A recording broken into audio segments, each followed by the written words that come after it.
This game is a brilliant illustration of the power of two bishops and their effective coordination. While Bronstein's dark squared bishop pinned the opponent's knight, his light squared bishop prevented the enemy pieces from defending it, which resulted in an absolute paralysis of White's position and eventual Zugzwang. White started with e4 and Bronstein played the French defense, e6. d4, d5, knight c3, knight f6, bishop g5, d takes e, knight takes e4, bishop e7, and white captures on f6. Now black can recapture either with a bishop or with a pawn, and Bronstein opted for the latter. G takes f. In this variation, on the one hand, black's pawn structure on the king side is damaged. On the other side, as Bronstein writes in his annotations, he liked the fact that the pawns on e6 and f6 control the very important central squares. Besides that, after g takes f, the g file is open and the rook can come into play quite effectively.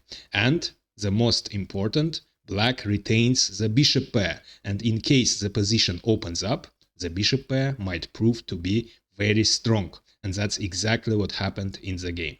Knight f3, and Bronstein played knight d7. He writes in his annotations that the common move is b6, preparing the fianchetto of the light-squared bishop. However, he played knight d7 in order to provoke white to play d5. However, white didn't play d5 immediately. First, white played queen d2, preparing the long castle, and Bronstein continued his provocation, c5, attacking the pawn, and this time white played d5, which is quite strong actually. And Bronstein prepared f5, attacking the white knight. In this position, the strongest reply for white would be simple knight g3, just retreating the attacked knight and retaining all the advantages of his positions. White is much better in this position, because white is better developed. As you see, black pieces are cramped and black has difficulties in finishing the development of the queen side. Besides that, white has the space advantage, and after the long castle, white will exert very strong and unpleasant pressure on the d-file.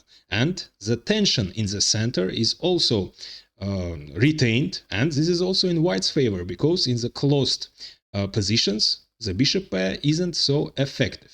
However, instead of knight g3 in this position after f5, white decided to accept the challenge and captured on e6, leaving his knight under attack. However, in his turn, white also attacks the black knight, and after d takes e, the d-file opens, and both the knight and the queen control the d6 square. For this reason, black actually cannot capture on e6. That would be terrible for black because of simple knight d6 check. In this case, black is losing the advantage of two bishops. The retaining bishop is bad bishop as it's limited by its own pawns on the light squares. Black's king side is completely demolished. Black's queen side isn't developed and black has difficulties in finishing the development of the queen side. The e5 square is catastrophically weakened, and after the long castle, white will exert very strong pressure on the only open d-file. That's why after d takes e, of course, Bronstein didn't capture the pawn, but instead, as he planned to do, captured the knight. And white in his turn captures the black knight. Check. Bronstein captures with the queen, and white plays queen c3, attacking the rook, and Bronstein castles kingside. Now the knight is under attack, so white played knight d2.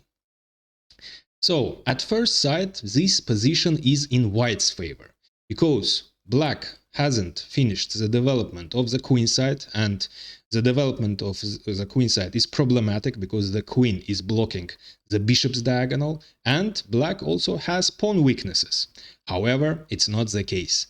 After the exchanges in the center, after d takes e and e takes d, the position has opened, and in the open position, now the bishop pair, the advantage of two bishops, will tell.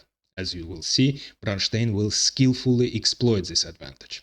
First, he plays queen f5, defending his pawn as the knight attacked it, and exerting pressure on f2, and also opening his light-squared bishop's diagonal. And white castles queenside, leaving the pawn unguarded, and Bronstein captures it. And here comes a serious mistake by white. Instead of bishop c4, which was suggested by Bronstein in his annotations, finishing the development, exerting very unpleasant pressure on the f2 pawn that will be followed by rook f1, and the rook will also increase the pressure on f7 with tempo attacking the queen. Instead of this, white decided to immediately return the pawn and captured on e4. However, this is a serious mistake because black has a simple but very effective reply. Queen f4 check. It's a double attack, the knight is under attack, and the only way to save the piece is knight d2, which white played. However, now the knight is pinned. At first sight, this isn't so dangerous, because the pinned knight is defended 3 times by the rook, by the king, and by the queen, and it's attacked only by the black queen. However, it's not the case. First, Bronstein activates his light-squared bishop. Bishop g4 with tempo attacking the rook and forcing the rook to move from d1, after which the rook will not defend the knight anymore. Rook e1. Now, after activating his light-squared bishop, Bronstein activates his dark-squared bishop with great effect. Bishop g5, exerting more pressure on the pinned knight. Now, the king cannot move to safety because the knight is protected only 2 times by the king and by the queen, and it's attacked 2 times by black queen and bishop. So the king must stay on c1, and that means the knight will be pinned. And this is very problematic. It creates serious problems for white. Besides that, black is threatening to play rook d8, attacking the pinned knight for the 3rd time.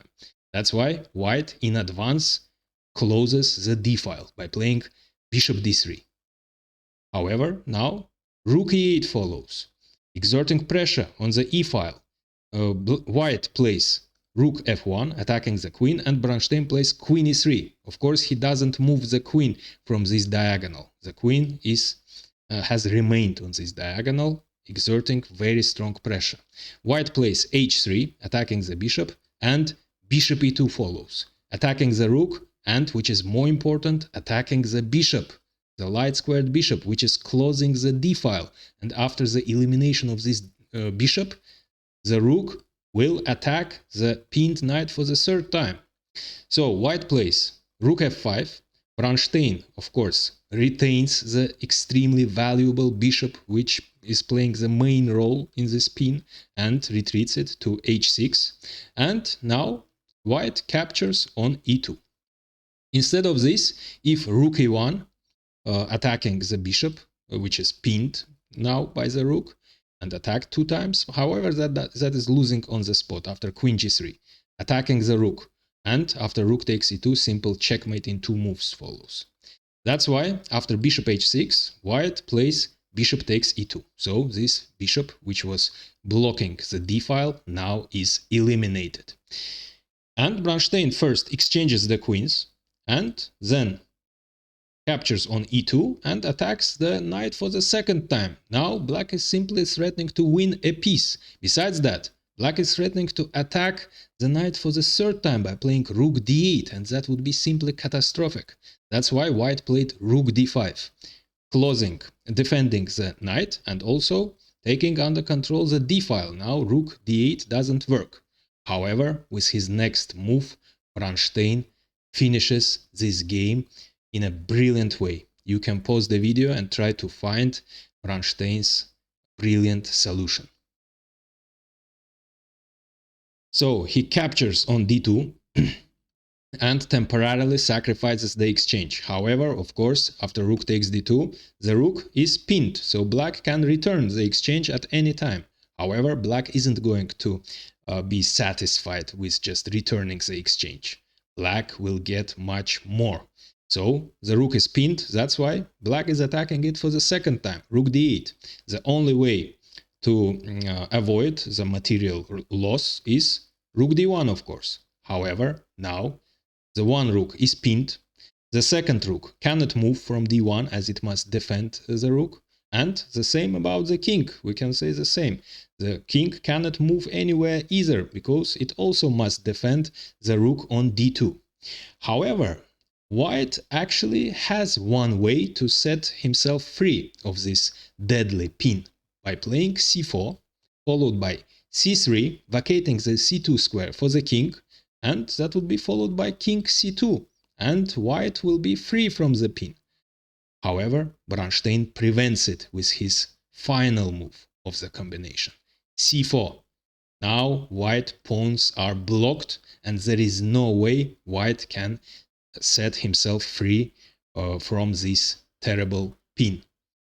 The rook, the king and the second rook cannot move anywhere. The only moves white has are the pawn moves, and Bronstein will simply wait until the pawn moves end, and after that white will have to move either the rook or the king, after which black will simply capture on d2 and will be a piece up. That's why in this hopeless position white resigned. Hit the like button if you are willing to contribute into the channel growth and subscribe. See you in next videos.